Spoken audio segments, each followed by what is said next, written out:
नमस्कार, मैं नियाज खान। कांग्रेस पार्टी का हाल कितना बेहाल है आप अच्छी तरह जानते हैं। कांग्रेस पार्टी के वरिष्ठ नेताओं की नाराजगी भी जगजाहिर है।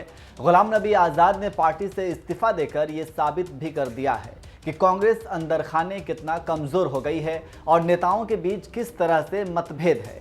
हमेशा से कांग्रेस नेतृत्व पर सवाल खड़े होते रहे हैं। खासकर राहुल गांधी की कार्यशैली से कई वरिष्ठ नेता नाराज हैं।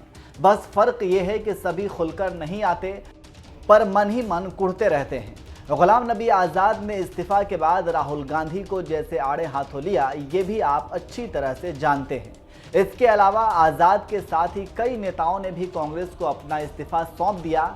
अभी आज़ाद के इस्तीफे को कांग्रेस जस्टिफाई ही कर रहा था कि इसी बीच कांग्रेस के एक और वरिष्ठ नेता मनीष तिवारी ने सवाल खड़ा कर दिया और कहा कि पार्टी अध्यक्ष के चुनाव से जुड़ी प्रतिनिधियों के नाम की सूची पार्टी सार्वजनिक क्यों नहीं कर रही है।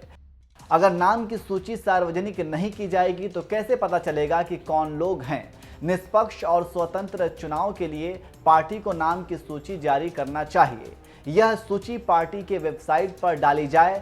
वहीं पार्टी के केंद्रीय चुनाव प्राधिकरण के प्रमुख मधुसूदन मिस्त्री ने कहा कि प्रतिनिधियों की सूची प्रदेश कांग्रेस कमेटी के कार्यालयों में उपलब्ध रहेगी। इस पर मनीष तिवारी ने मधुसूदन की इस बात पर आपत्ति जताते हुए ट्वीट किया, मधुसूदन जी से पूरे सम्मान से पूछना चाहता हूं कि निर्वाचन सूची के सार्वजनिक रूप से उपलब्ध हुए बिना निष्पक्ष और स्वतंत्र चुनाव कैसे हो सकता है। निष्पक्ष और स्वतंत्र चुनाव का आधार यही है कि प्रतिनिधियों के नाम और पते कांग्रेस पार्टी की वेबसाइट पर पारदर्शी तरीके से प्रकाशित होने चाहिए। यह 28 प्रदेश कांग्रेस कमेटी और 8 क्षेत्रीय कांग्रेस कमेटी का चुनाव नहीं है।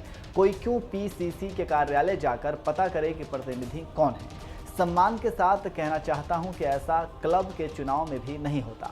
मनीष तिवारी ने आगे ट्वीट किया, मिस्त्री जी से आग्रह है कि निष्पक्षता और पारदर्शिता सुनिश्चित करने के लिए सूची प्रकाशित की जाए। अगर कोई चुनाव लड़ना चाहता है और यह नहीं जानता कि प्रतिनिधि कौन है तो वह नामांकन कैसे करेगा, क्योंकि उसे 10 कांग्रेस प्रतिनिधियों की बतौर प्रस्तावक जरूरत होगी।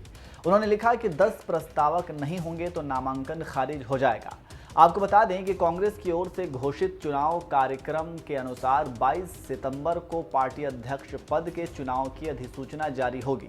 24 सितंबर को नामांकन दाखिल किए जा सकते हैं और अगर एक से अधिक उम्मीदवार हुए तो 17 अक्टूबर को मतदान होगा। तो इस तरह से काफ़ी लंबे समय से कांग्रेस पार्टी अध्यक्ष के चुनाव को लेकर कई तरह की अटकलें लगाई जा रही हैं। अब देखना यह होगा कि आज़ाद की पार्टी छोड़ने के बाद भी कई कांग्रेसी वरिष्ठ नेता नाराज दिख रहे हैं। ऐसे में कांग्रेस दबाव में आकर कुछ फैसला करती है या फिर नाराज नेताओं को मनाने के लिए कुछ और रणनीति तैयार करती है, या फिर गुलाम नबी आज़ाद के बाद अब इस्तीफे का अगला नंबर मनीष तिवारी है।